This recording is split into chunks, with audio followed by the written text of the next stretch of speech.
Press club में सभी हमारे जितने भी मीडिया बंधु हैं, मेरी बहनें हैं, सबको बहुत बहुत नमस्कार। आज आप सब यहाँ आए हैं। आज की प्रेस का जो अहम मुद्दा है वो है महंगाई, कमर तोड़ती महंगाई। भाजपा की सरकार हमेशा से ये कहती आई थी 2014 के बाद से कि सबका साथ सबका विकास, और इसमें 2019 में उन्होंने एक पंक्ति और जोड़ी, सबका विश्वास। लेकिन 2022 में आज हमें समझ में आता है न सबका साथ है, न सबका विकास है, न सबका विश्वास है, सिर्फ सबका सत्यानाश है। सबका सत्यानाश कैसे है? क्योंकि एक महिला हूं तो शुरू करूंगी सबसे पहले एलपीजी गैस सिलेंडर के दाम से। उज्ज्वला गैस योजना, उज्ज्वला गैस योजना में रोज कहा घर घर सिलेंडर बांट दिए, घर घर सिलेंडर बांट दिए। आज उज्ज्वला गैस योजना की असलियत क्या है? आज उज्ज्वला गैस योजना की असलियत है कि 67% महिलाओं ने वो सिलेंडर वापस कर दिए हैं, इस्तेमाल करने बंद कर दिए हैं। क्यों?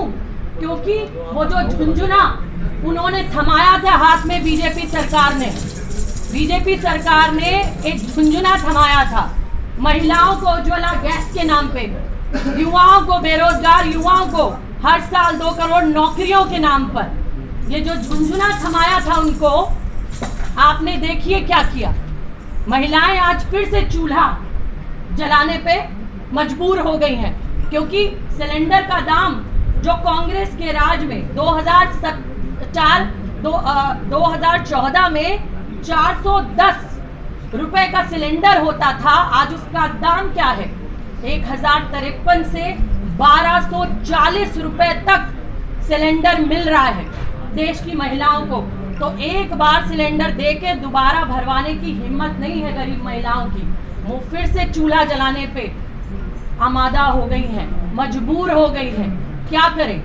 मैंने जैसे कहा, इस सरकार ने बेरोजगार युवाओं को, आपके सामने यहाँ देखिए किस तरीके से घोटाला हुआ है भर्ती का।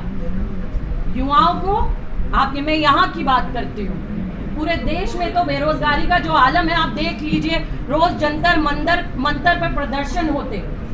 आज 45-46 सालों में देश सबसे ज्यादा बेरोजगारी से जूझ रहा है।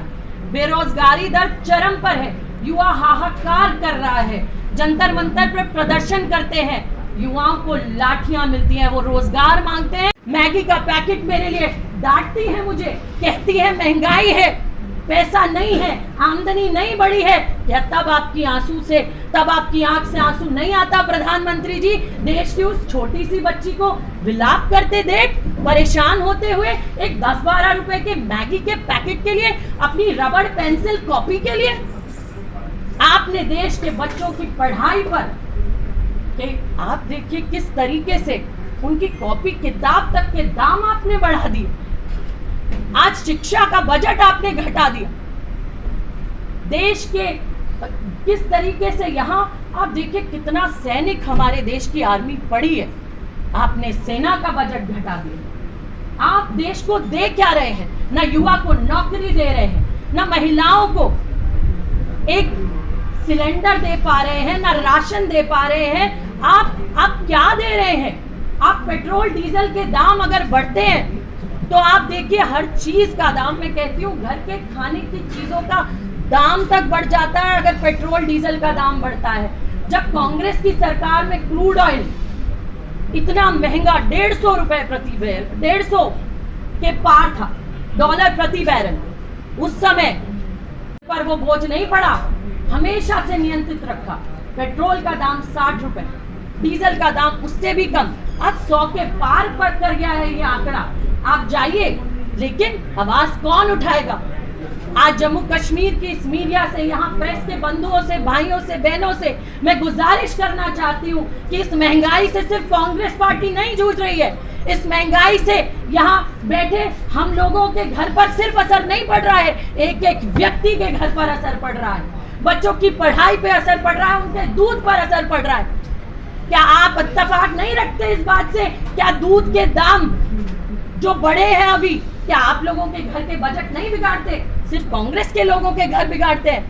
नहीं, देश की आम जनता के बजट बिगड़ रहे हैं, उनके घर परेशान है।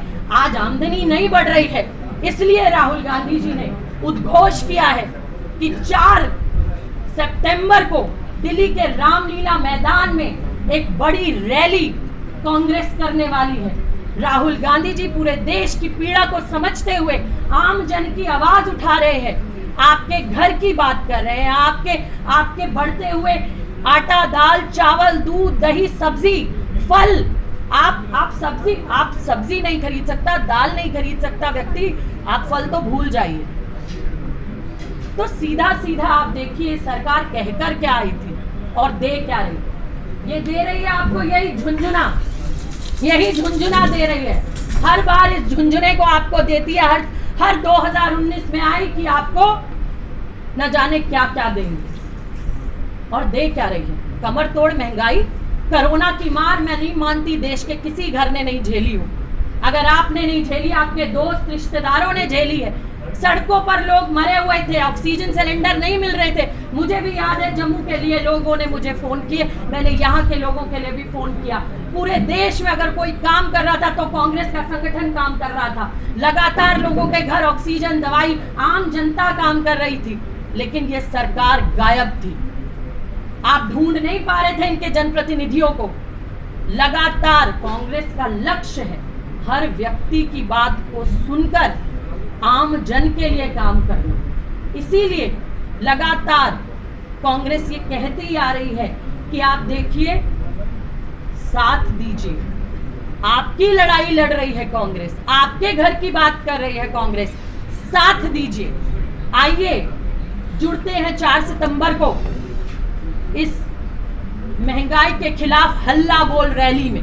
मिलती है, उन पर डंडे बरसाए जाते हैं। आप देखिए यहीं के भर्ती, यहाँ की भर्ती में जिस तरीके से घोटाले हुए हैं, आपके सामने जिस तरीके से यहाँ घोटाले आए हैं, किसी से छुपा नहीं है। FFA एस्पिरेंट्स के साथ क्या हुआ है, JEE के एग्जाम्स करा दिए और रिजल्ट्स के नाम पे क्या मिला, झुंझुना। क्या मिला? यहाँ युवा, मैं अभी आ रही थी एयरपोर्ट से, स्मार्ट सिटी के नाम पर जम्मू के युवाओं को दिया क्या? रोजगार के नाम पे कुछ नहीं। यहाँ के जम्मू के वासियों को यहाँ स्मार्ट सिटी के नाम पे क्या मिला?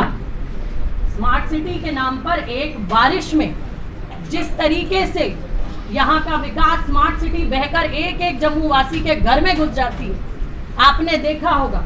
ये सरकार ने यहाँ स्मार्ट सिटी दी है। एक बारिश में जिस तरीके से पानी आपके घर में घुस जाता है, बिजली का यहाँ क्या हाल है? आपके घरों में लाइट नहीं आती है, जबकि जम्मू कश्मीर खुद बिजली का इतना बड़ा जम्मू कश्मीर का खुद का उत्पादन है। आज जम्मू कश्मीर का व्यक्ति बिजली के लिए तरस रहा है। बिजली नहीं मुहस्सर है, मिलती नहीं है उनको बिजली। आप उसके बाद देखिए राहुल गांधी जी बार बार पूरे देश में बेरोजगार युवा की आवाज, किसान की आवाज, महिलाओं बहनों की आवाज अगर कोई उठा रहा है तो एकमात्र पूरे देश के नेता है राहुल गांधी। और राहुल गांधी जी ने ये ठाना है कि आने वाली 4 सितंबर को दिल्ली के रामलीला मैदान में एक उद्घोष किया जाएगा। बढ़ती महंगाई पर, बढ़ती बेरोजगारी पर, बढ़ते पेट्रोल, डीजल, रसोई गैस के दाम पर आप देखिए किस तरीके से जीएसटी लाद दी गई है देश के लोगों के ऊपर। आटा, दाल, चावल और तो और आप सोचिए दही, छाछ। देश के इतिहास में ये प्रधानमंत्री जो कहते थे कि कभी भी आटा पे, दाल पे, चावल पे जीएसटी नहीं लगनी चाहिए, लेकिन आज देखिए आप हर चीज पर जीएसटी। मैं खुद अपने घर के लिए एक आटे का कट्टा खरीदने गई। चावल का कट्टा जो मैं 1800 रुपए का खरीदती थी, आज वो चावल का कट्टा 2360 रुपए का मैं लाई। मैंने दुकानदार को पूछा कैसे, उन्होंने कहा मैडम जीएसटी, कमर तोड़ महंगाई। आज कहाँ से खाएगा गरीब आदमी? कहाँ से खाएगा गरीब आदमी? कहाँ से उसका भरण पोषण होगा? कहाँ से उनके घर में रोजगार है? जिस तरीके से फल, सब्जी, रसोई गैस, इन सब के दाम बढ़े, उस दालों के दाम बढ़े, रिफाइंड तेल के, सरसों के तेल के दाम बढ़े, क्या उस तरीके से देश के लोगों की आमदनी बढ़ी? नहीं बढ़ी। मैं समझती हूँ आप सब इत्तेफाक करेंगे मेरी इस बात से कि जिस तरीके से चीजों के दाम बढ़े, उस तरीके से क्या किसी की आमदनी बढ़ी? नहीं बढ़ी। बार बार ये सरकार आपको एक झुंझुना हाथ में थमा जाती है। अब की बार एक नई योजना लेकर आती है। आपके यहाँ मैंने जब मैं एयरपोर्ट पर उतरी, मैंने देखा एक बहुत बड़े बड़े बोर्ड्स लगा रखे हैं, वो पर्पल कलर के बोर्ड्स, विकास के लिए तैरते बोर्ड। लेकिन वो विकास आए एक बारिश में आपने अपने घरों में तैरता देखा है। आप इत्तेफाक रखेंगे मेरी इस बात से। आप देखिए इन्फ्लेशन का रेट, डॉक्टर मनमोहन सिंह की सरकार, पूरा देश, जिस समय पूरा विश्व महंगाई से, इन्फ्लेशन की मार से जूझ रहा था, एक डॉक्टर मनमोहन सिंह जी की ऐसी सरकार थी कि जो अरबी घोड़े की तरह दौड़ रही थी हमारी इकोनॉमी। यहाँ ओबामा को आना पड़ा ये देखने कि किस तरीके से जब पूरा विश्व मंदी से जूझ रहा है तो भारत की इकोनॉमी कैसे दौड़ पा रही है। वो कांग्रेस की सरकार थी, वो डॉक्टर मनमोहन सिंह की सरकार थी कि उन्होंने देश को उस समय चलाया जब पूरा विश्व मंदी से जूझ रहा था। आज क्या हाल है? आज भारत के रुपए का क्या हाल है आप बताइए। रुपया रोज टूट रहा है।